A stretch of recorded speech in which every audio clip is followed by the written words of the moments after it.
प्रथम शिवलिंग का निर्माण, कोई तुमसे पूछे कि प्रथम शंकर के शिवलिंग का निर्माण किसने किया, आपको उत्तर देना चाहिए कि भगवान शंकर के प्रथम शिवलिंग का निर्माण स्वयं ब्रह्मा और विष्णु ने अपने हाथों से किया है, अपने हाथों से किया। इसलिए सारे ज्योतिर्लिंग, सारे उपलिंग, सारे मंदिर, सारे शिवालय, सारे शंकर की उपासना के केंद्र बिंदु, इनसे भी बड़ा फल मिलता है जब हम अपने घर में पार्थिव शिवलिंग का निर्माण करते हैं। घर में मिट्टी से जो हम पार्थिव शिवलिंग महीने में एक बार, महीने 2 महीने में, 4 महीने में, 6 महीने में, 8 महीने में, 10 महीने में, 12 महीने में आप जो एक बार पार्थिव शिवलिंग का निर्माण करते हो, उसका फल क्या है, क्या फल प्राप्त होता है? तो कहा 12 ज्योतिर्लिंग में जो जल चढ़ाने का फल है वो घर में पार्थिव लिंग बनाकर उसके पूजन करने के फल के बराबर प्राप्त हो जाता है।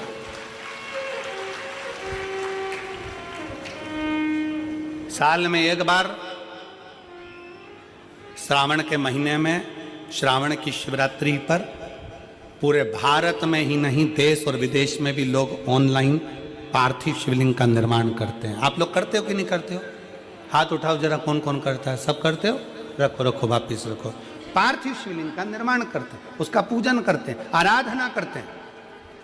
अब हम आपसे पूछें, जब से आपने श्रावण का शिवलिंग बनाना प्रारंभ करा, जब से आपने शिव महापुराण की कथा सुनना प्रारंभ करी, जब से आपने भगवान शंकर के मंदिर में 1 लोटा जल चढ़ाना प्रारंभ करा, वो दिन और उसके पहले के दिन दोनों निकाल लो। जो पहले के दिन थे वो बड़े कष्ट के निकलते थे।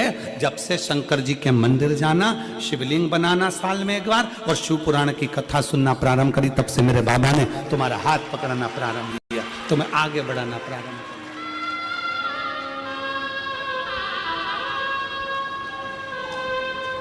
किया। एक पत्र है,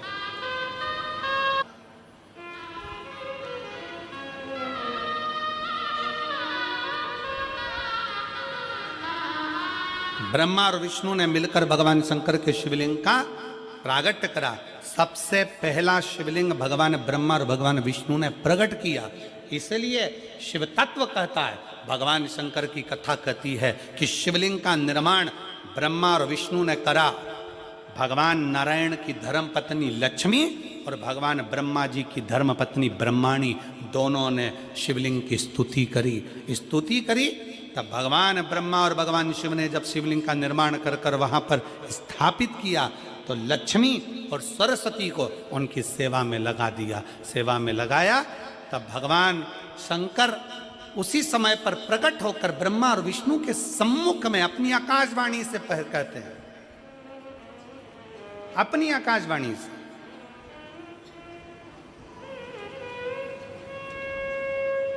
कि हे नारायण, आपने अपनी लक्ष्मी को हमारी सेवा में रखा, ब्रह्मा आपने ब्रह्माणी को अपने हमारी सेवा में रखा, उसका क्रम क्या है?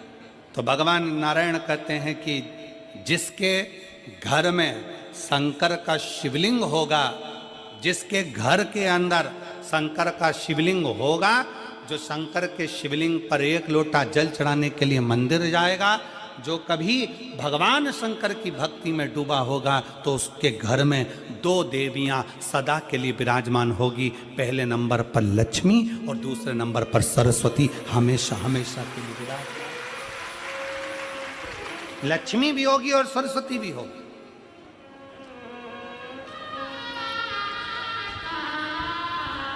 अब दोनों देवियां खड़ी हो गईं। शंकर जी से पूछा, पहले ये बताओ कि सरस्वती जाएगी कि लक्ष्मी जाएगी घर में?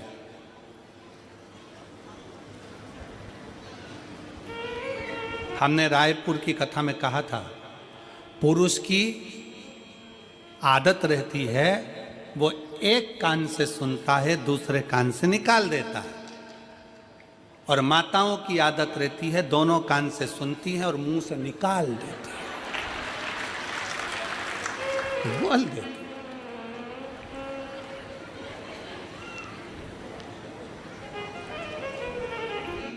शिव महापुराण में भगवान शंकर वर्णन करते हैं ब्रह्मा और भगवान नारायण की साक्षी में, जिसके घर में शिवलिंग होगा, जो शंकर के मंदिर में एक लोटा जल चढ़ाने के लिए जाएगा, जो शिव महापुराण की कथा को श्रवण करने के लिए जाएगा, उसके घर में दोनों देवियां एक साथ कदम रखकर प्रवेश कर जाएगी।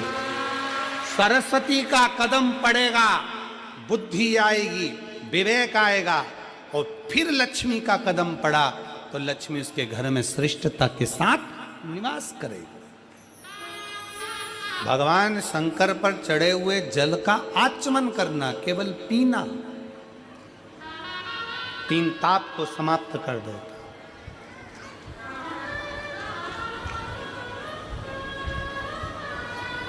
चाहे वो कायिक हो, वाचिक हो, मानसिक हो, कैसा भी ताप।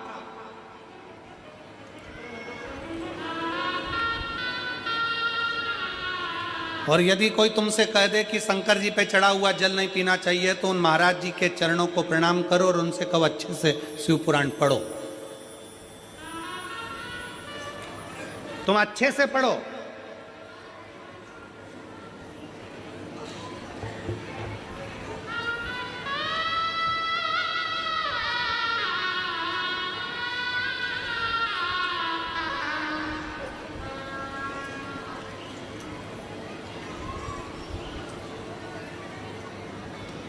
आज एक बात हाले कोसा की इस भूमि से कहना चाहूँगा। हो सकता है कि कई लोगों को काली मिर्ची लग जाए, क्योंकि हमारी बात की जरा काली मिर्ची लोगों को ज़्यादा लगती है।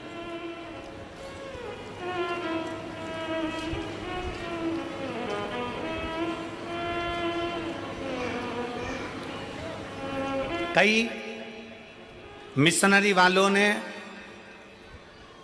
कई बोलने वालों को तैयार किया है, क्योंकि अब उनको मालूम है कि पूरे भारत में गांव-गांव में शंकर जी की पूजन चालू हो गई है, वापिस सनातन धर्म जागृत हो गया और अब ये टूट नहीं रहा।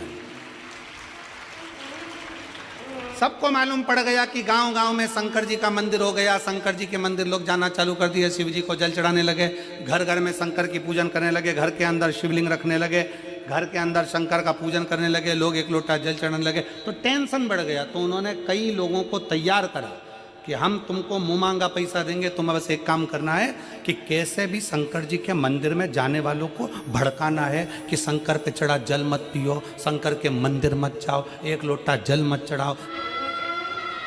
और जो तुमको ऐसा विवेक दे, बुद्धि दे कि शंकर पे चढ़ा हुआ जल नहीं पीना चाहिए, उसको शिव महापुराण गीता प्रेस गोरखपुर की उठाओ, विद्येश्वर संहिता पढ़ाओ।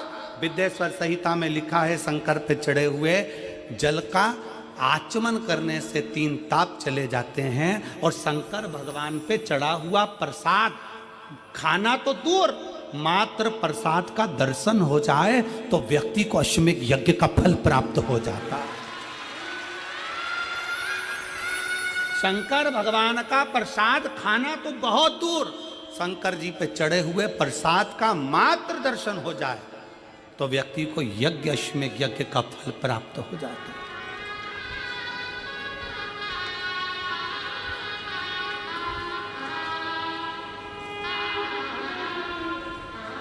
शिव जी पे चढ़े हुए प्रसाद का मात्र दर्शन, खाना तो बहुत दूर की बात है।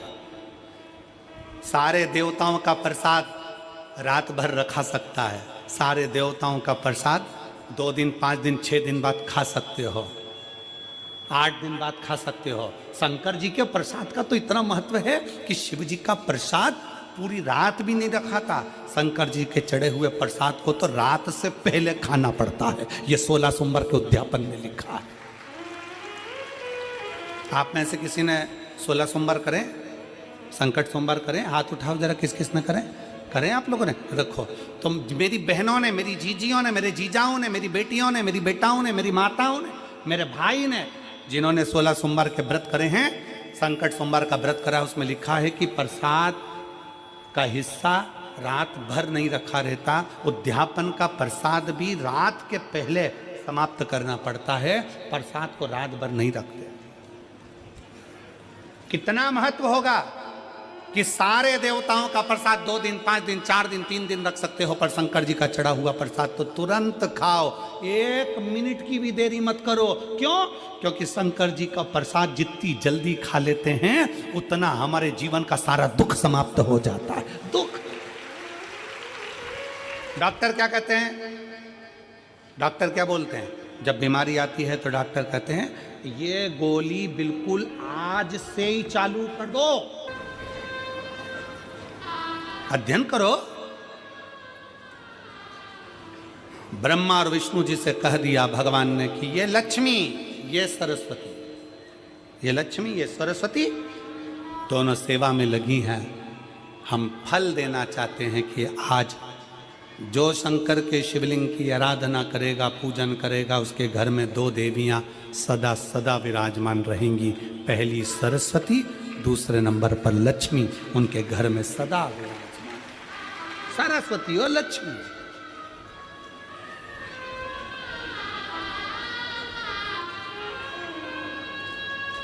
एक देवी का फूल होता है, शायद मुझे उम्मीद है कि आप सब जानते होंगे। एक देवी का फूल होता है जिसको जायसोन या गूलर का फूल भी कहते हैं, घंटी वाला फूल भी कहते हैं, लाल कलर का होता है। काय का बोलते हैं इधर? गुड़ल, गुड़र का फूल, जायसोन का फूल लाल कलर का होता है, जिसमें घंटी निकली रहती है एक छोटी सी, उसमें पीले पीले पीले पीले दाने रहते हैं।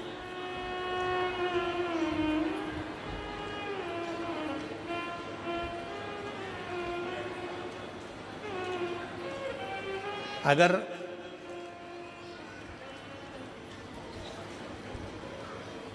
मान लो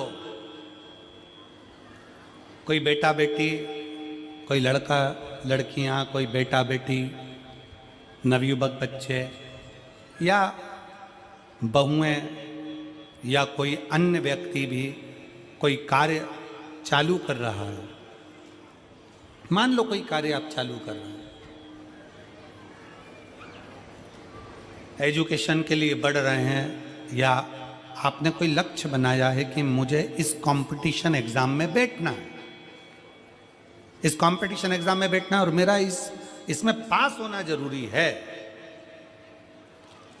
और मैं जो चीज पढ़ती हूं ना मैं भूल जाती हूं, मैं अध्ययन करता हूं और भूल जाता हूं। कई माताएं भी ऐसी हैं 40 45 50 साल 60 साल की हो गई, 60 70 साल की हो रही हैं, कई बार कह देती मेरी याददाश्त ठीक नहीं है, मैं कोई सामान रखती हूँ भूल जाती हूँ, मेरी याददाश्त में नहीं रहती। कोई भाई भाई लोग कह देते हैं मेरी याददाश्त में नहीं रहता, भूल जाता हूँ। कोई कहकर गया मुझसे बात कर लेना और मैं भूल गया कि मेरे को उससे बात करना था। कई बार मुझे मनी मंजिल तक पहुंचना है। तो शिव महापुराण की कथा कहती है आप अपने परिश्रम को 4 गुना बढ़ाओ, मेहनत 4 गुना करो, पढ़ाई 4 गुना करो, अध्ययन 4 गुना करो, दिन रात एक कर दो। और साथ में जो अशोक सुंदरी की जगह है, ये शिवलिंग समझ लेना जरा, ये जलाधारी पार्वती जी का हस्त कमल, ये शिवलिंग, ये जलाधारी, और यहाँ से जल बहता है, राइट में गणेश जी, लेफ्ट में कार्तिकेय जी, और बीच में जम के बोलो जरा अशोक सुंदरी, ये बीच की जगह। जो घंटी वाला फूल होता है जिसको आप लोग जायसोन बोलें कि आपके क्षेत्र में गुलर बोलें, देवी जी को चढ़ता है, देवी जी का अति प्रिय पुष्प है, माता रानी का वो लाल पुष्प अति प्रिय। उसी पुष्प को ये बेलपत्र की जो डंडी होती है, बेलपत्र की जो डंडी का भाग होता है, उस घंटी का भाग उसी डंडी की ओर होना चाहिए। जैसे फूल की जो अंदर की घंटी जो निकली हुई है उसका भाग ऐसा डंडी की ओर होना चाहिए। मतलब आपको बेलपत्री पर ये फूल को इस तरह से रखना पड़ेगा, मतलब उसका जो घंटी का भाग है, हाँ लाइए जरा फूल लाओ, जेरा फूल, फूल मिल गया वो,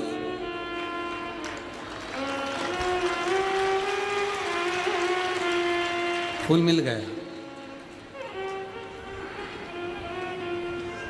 भारत में फूल जल्दी मिल भी जाता है, मिल गया। अब ये फूल और इस फूल की जो घंटी का भाग है वो इस डंडी की ओर हो, हमारे डंडी के साइड। अपनी कामना कर कर, अपना नाम और गोत्र का स्मरण कर कर, शिव जी से अपने मन का भाव बोलकर इस फूल को और इस बेलपत्र को 12 महीने शिवरात्रि पड़ती है। किसी भी शिवरात्रि पर अशोक सुंदरी वाली जगह पर, शंकर के शिवलिंग की ओर जो अशोक सुंदरी की जगह है वहाँ पर डंडी और घंटी का मुख शिवलिंग की ओर होते हुए उस बेलपत्र को समर्पित करो। कब करना है?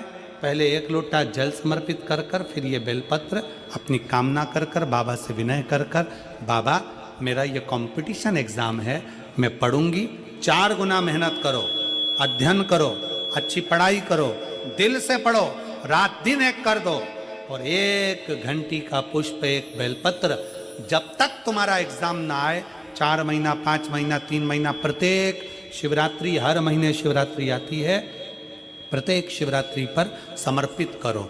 आप अपने लक्ष्य तक पहुंचोगे ही, कोई रोक नहीं सकता आपको। आप अपने लक्ष्य तक, अपनी मंजिल तक पहुंचे ही जाओगे। बोल बम का नारा है। श्री शिवाय नमस्तुभ्यम। दोस्तों, हर हर महादेव। 27 जनवरी सोमवार मासिक शिवरात्रि, बेलपत्र पे गुड़हल के फूल का उपाय अवश्य करें। हर हर महादेव। अगर आपको हमारा चैनल पसंद आता हो तो हमारे चैनल को लाइक और सब्सक्राइब करें। श्री शिवाय नमस्तुभ्यम दोस्तों।